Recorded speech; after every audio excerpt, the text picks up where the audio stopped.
11 বছর আগে ঢাকার শাপলা চত্বরে অবস্থান নিয়ে আলোচনা এসেছিল কওমি মাদ্রাসা ভিত্তিক সংগঠন হেফাজতে ইসলাম। কয়েকজন ব্লগারের বিরুদ্ধে ইসলাম ধর্ম নিয়ে কটূক্তি করার অভিযোগ ও নারী নীতির বিরোধিতা করা সহ 13 দফা দাবি তুলে হেফাজতে ইসলাম ওই কর্মসূচি নিয়েছিল। 2013 সালের 5ই মে দিনভর উত্তেজনা ও সহিংসতা ছড়িয়েছিল সংগঠনটির ওই কর্মসূচিকে কেন্দ্র করে। সেই রাতে রাজধানীর অন্যতম বাণিজ্যিক এলাকা মতিঝিলের শাপলা চত্বর ঘিরে তৈরি হয়েছিল এক ভীতিকর পরিবেশ। শেষ পর্যন্ত পুলিশ, র্যাব ও সীমান্তরক্ষী বাহিনী বিজিবির অভিযানে খালি করা হয়েছিল শাপলা চত্বর। কি ঘটেছিল সেই রাতে?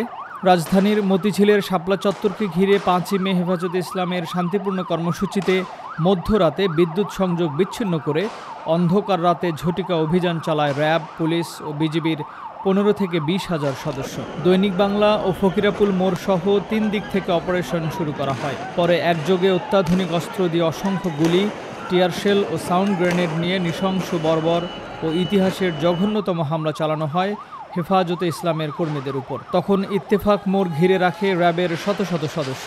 অভিযানের সময় সশস্ত্র অপারেশনের আওয়াজে প্রকম্পিত হয়ে ওঠে মতিঝিল ও এর আশপাশের এলাকা। রাত 2:30 থেকে শুরু হওয়া এই যৌথ অভিযানে 10 মিনিটের মধ্যেই হেফাজত ইসলামের কয়েক লক্ষ নেতাকর্মীকে মতিঝিল থেকে হটিয়ে দেওয়া হয়।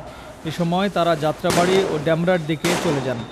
ঝটিকা অভিযানে হাজার হাজার তৌহিদি জনতা নিহত ও অসংখ্য আহত হয়েছেন বলে বিএনপি ও হেফাজতে ইসলামের নেতাকর্মীরা দাবি করেছেন।